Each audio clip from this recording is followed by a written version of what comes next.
Hello, hello, j'espère que tu vas bien.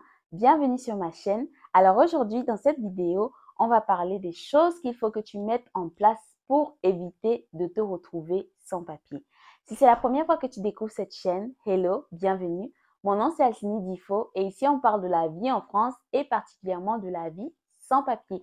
N'hésite pas à t'abonner et à liker si c'est un sujet qui t'intéresse et tout de suite après le générique, on passe à la vidéo.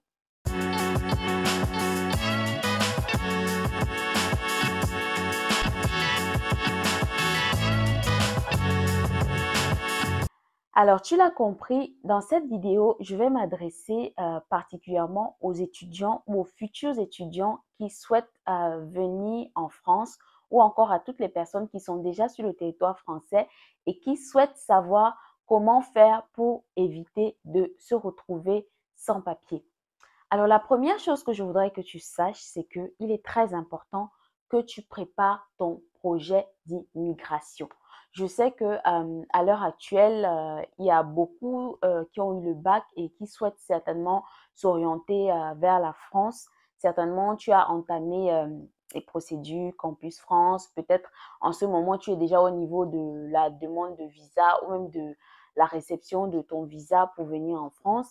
Mais ce que je veux que tu comprennes, c'est que avant de te déplacer, avant de quitter ton pays d'origine, il faut que tu gardes en tête que on ne vient pas en aventure en France. Il faut vraiment que tu sois préparé. Alors, quand je parle de préparation, ça va au-delà de faire tes valises, prendre ton billet d'avion, mais c'est vraiment de manière plus profonde. Qu'est-ce que je viens faire en France? Qu'est-ce que je viens étudier? Quel est mon projet après les études? Est-ce que je veux rentrer dans mon pays d'origine? Est-ce que je veux travailler en France? Est-ce que je souhaite m'installer en France et plus tard, pourquoi pas demander la nationalité française? Toutes ces questions-là, tu dois y répondre avant de venir en France. Alors, le deuxième aspect de la préparation, oui, peut-être tu vas me dire que c'est un peu tard, mais mieux vaut tard que jamais. Il faut que tu choisisses bien ta formation. D'accord? Je dis toujours que la formation que tu fais, en fait, c'est ça qui va te permettre de t'orienter finalement dans le pays où tu veux venir. C'est ça qui va t'ouvrir les portes, c'est ça qui va définir en fait beaucoup de choses. Et j'aime souvent dire que ça va jouer un grand rôle dans la suite de ton parcours en France, notamment dans la partie administrative. Alors, je m'explique. Si je devais résumer en une phrase, en fait, tout ce que je vais te dire ici dans cette vidéo, c'est que pour ne pas se retrouver sans papier, pour éviter de se retrouver sans papier, il faut que tu deviennes utile à la France. Je le dis toujours, lorsque des pays s'ouvrent à l'international, s'ouvrent à l'immigration, il faut savoir qu'il y a toujours, en fait, comment je vais dire ça, il y a toujours des restrictions et on ne va pas prendre tout le monde. Ce qui est logique, ce qui est normal, c'est comme ça que la vie fonctionne. Chacun va venir piocher, en fait, les éléments ou les personnes qui lui seront utiles et le reste, il ne va en faire aucun cas. Et c'est là où on se retrouve souvent avec beaucoup d'OQTF, d'obligations de quitter le territoire français ou voilà, de titres de séjour refusés parce que finalement, les personnes qui ont demandé le titre de séjour, la France estime que bah, finalement, ces personnes-là ne sont pas utiles pour nous. Alors, c'est pour ça que je t'encourage à bien choisir ta formation. Donc, tu vas aller cibler une formation qui est recherchée en France. Je vais te donner des exemples. Ça va être tout ce qui est dans le domaine médical, le domaine des soins, la santé, le domaine pharmaceutique même. Ça va être l'informatique et ça va être tout ce qui est hôtellerie, restauration et autres. Donc, tu vas vraiment aller cibler ces formations-là si ton projet, bien sûr, c'est de rester en France après les études. Maintenant, si tu as l'intention de rentrer dans ton pays d'origine ou d'aller dans un autre pays, là, les choses sont différentes. Tu vas donc t'orienter en fonction des réalités en fait de ton pays d'origine, du pays où tu souhaites te rendre. Alors, la deuxième chose qu'il va falloir que tu fasses pour éviter de te retrouver sans papier, ça va être de t'intégrer à la société française. Alors, je m'explique. Ça va être par exemple en tant qu'étudiant de participer à tout ce qui est activité extrascolaire ou en tant que salarié ou demandeur d'asile ou peu importe ton statut, ça va être de rejoindre des associations. Pourquoi je t'encourage à faire ces choses? Parce que c'est comme ça, en fait, que tu vas aller à la rencontre des Français. C'est comme ça que tu vas apprendre plus davantage sur la France. Et c'est ce qui est surtout important, c'est que tu vas te construire un réseau. Parce qu'en tant qu'étudiant, on a souvent tendance à penser que je vais finir mes études, je vais trouver du travail parce que je suis très intelligent à l'école ou parce que j'ai eu de bonnes notes. Non, la vie ne fonctionne pas toujours comme ça. Très souvent dans la vie, ça va être quelqu'un qui va t'ouvrir une porte. Je dis toujours que quand une bonne chose veut nous arriver, ça passe par quelqu'un. Et aussi quand une mauvaise chose veut nous arriver, très souvent aussi, ça passe par une personne. Donc, qui sait si, par exemple, les personnes que tu vas rencontrer, les Français que tu vas rencontrer en participant à des activités extrascolaires ou en t'intégrant à des associations, ne vont pas être ces personnes-là qui vont te permettre, par exemple, de trouver un travail ou même te permettre de renouveler ton titre de séjour. Donc, comme on dit, on ne sait jamais qui est qui dans la vie. Donc, c'est très important que tu te construises un réseau, mais j'insiste sur ça, que tu te construises un réseau avec des Français parce que tu es en France. Alors, ça m'amène à mon prochain point. Vous savez, beaucoup d'Africains, et je suis la première, je plaide coupable la première, ça c'est une grosse erreur que j'ai fait. Quand on arrive à l'étranger, quand on arrive en France, on a tendance à vouloir s'accrocher un peu aux personnes qui sont de la même origine que nous, parce que forcément on se sent plus à l'aise, on se sent peut-être moins jugé, on se sent, comment dire, on se sent à l'aise simplement avec les personnes qui nous ressemblent, avec les personnes qui viennent du même pays ou du même continent que nous. Mais ça, c'est une grave erreur. Je t'en supplie, ne la commets pas. Pourquoi je le dis? Si tu as décidé de quitter l'Afrique, si tu as décidé de quitter ton pays d'origine, c'est que quelque part, tu étais en train de chercher un changement. Alors, pour que ton changement soit effectif, il faut que tu te frottes en fait à la culture française. Il faut que tu te frottes aux Français. Et comment est-ce que tu vas te frotter aux Français si ce n'est pas en allant vers eux? Et souvent, le fait de rester avec les personnes qui sont de la même origine que toi, ça va te limiter en fait dans ta façon de penser. Je m'explique. Ça va faire que quelque part, tu vas vouloir garder la façon de fonctionner de ton pays d'origine et tu vas vouloir l'appliquer à la France, alors que ça ne marche pas comme ça. La France est différente, pardon, de ton pays d'origine. Donc, il y a forcément des choses qui vont changer, la manière de parler, les lois, l'administration, les études. Donc, vraiment, pour être, comment dire, pour être vraiment comme un poisson dans l'eau, entre guillemets, et pour ne pas être surpris par certaines choses, il faut que tu te frottes aux Français, il faut que tu te frottes à la culture française. Donc, vraiment, va vers les Français. Je ne dis pas en fait qu'il ne faut pas côtoyer les personnes de la même origine que toi, mais je dis simplement que tu gagnerais plus à côtoyer justement les Français parce que si tu es venu jusqu'en France, c'est que quelque part quand même, tu voulais apprendre quelque chose finalement de la France. Et pour moi, à mon sens, la meilleure manière d'apprendre quelque chose, d'apprendre des choses de la France, c'est de côtoyer ses habitants.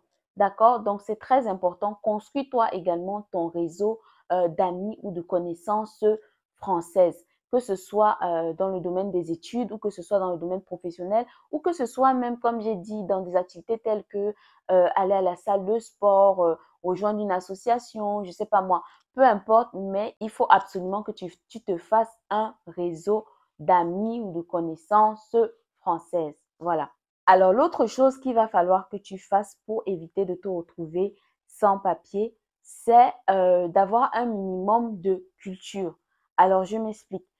Il y a encore des personnes qui vivent en France, souvent même depuis plusieurs années, et qui sont peut-être sans papier ou qui ne sont pas encore sans papier et qui ne parlent toujours pas français. Ça, vraiment, c'est pas normal. C'est pas normal. Je suis pas en train de jeter la pierre à qui que ce soit, mais je veux simplement dire qu'aujourd'hui, on a tellement de ressources. Tu peux apprendre le français. Ce n'est pas une question d'âge, ce n'est pas une question d'intelligence. Vraiment, et rien qu'avec YouTube, ok, tu peux aller sur YouTube et il y a plein de ressources, il y a plein de vidéos totalement gratuites où tu peux apprendre à t'exprimer correctement en français. Je ne te demande pas d'avoir un niveau de Molière ou quoi que ce soit, mais que tu sois quand même à mesure de, voilà, de t'exprimer, que les gens soient à mesure de te comprendre. Ça, c'est très important. Surtout si tu as l'intention de demander les papiers ou de faire une demande de renouvellement de titre de séjour. Voilà, ça va t'aider parce que tu ne peux pas prétendre vouloir habiter dans un pays et ne même pas parler la langue du pays. Franchement, ça n'a pas trop de sens, ça, pour moi. D'accord? Et il y a des choses comme la culture générale. Par exemple, tu vis en France, mais si on te demande qui est le premier ministre de la France, tu es incapable de le dire. Donc ça, vraiment, c'est des choses à éviter. De temps en temps, allume la télé ou lis des articles, lis les journaux, mais il faut que tu aies quand même un minimum, en fait, de culture française. D'accord? Et l'autre chose que je veux dire, ça va concerner les personnes qui ne sont pas encore en France, donc peut-être les futurs étudiants étrangers. Ne viens pas en France sans ton permis de conduire. Je t'en supplie. Moi, ça, c'est une erreur que j'ai faite qui m'a coûté et qui continue encore de me coûter aujourd'hui. Donc, vraiment, fais tout pour passer ton permis de conduire avant d'arriver en France parce que ça va être très déterminant. Beaucoup de gens ne le savent pas, mais moi, je me rappelle que quand j'étais étudiante, j'ai souvent manqué des opportunités, même de stage ou de job étudiant parce que je n'avais pas le permis de conduire. Alors, je te laisse imaginer alors ce que ce sera au niveau professionnel. Quand tu vas vouloir chercher vraiment le travail après tes études, le permis, ça va être un élément vraiment très déterminant. Ça va beaucoup t'aider. Je dis souvent que le permis de conduire, ça peut t'ouvrir des portes et le fait de ne pas avoir de permis de conduire peut te fermer des portes. Donc vraiment, ne prends pas ça à la légère. Prends le temps de passer ton permis de conduire avant d'arriver en France. Bon, tu vas peut-être me dire, oui, mais Alcini, j'ai entendu dire que quand tu avais le permis dans certains pays africains, une fois en France, il refusait de le reconnaître. Oui, c'est peut-être, enfin, c'est vrai pour certains pays, mais le fait est que si tu as déjà conduit, si tu sais déjà au moins comment démarrer la voiture, quand tu vas vouloir le passer en France, ben, ça sera plus facile en fait que quelqu'un qui n'a jamais démarré une voiture de sa vie. Et même, je veux insister encore sur ça, le problème, ce n'est pas tant de passer le permis de conduire en France. Le problème, c'est que ça coûte énormément. Il me fallait en moyenne 2500 voire 3000 euros pour financer voilà, mon permis de conduire. Et étant étudiante, c'était un peu compliqué de réunir cette somme-là. Donc, j'ai remis à plus tard. Et c'est pour ça que je veux t'éviter en fait de faire la même erreur que moi simplement. Parce que j'estime que si une fois dans mon pays d'origine, j'avais déjà touché une voiture ou bien j'avais appris à démarrer, c'est sûr que déjà ça m'aurait coûté beaucoup moins cher parce que j'aurais eu besoin de euh, beaucoup moins d'heures de conduite finalement. Donc vraiment, en gros, passe ton permis de conduire. Ne réfléchis même pas.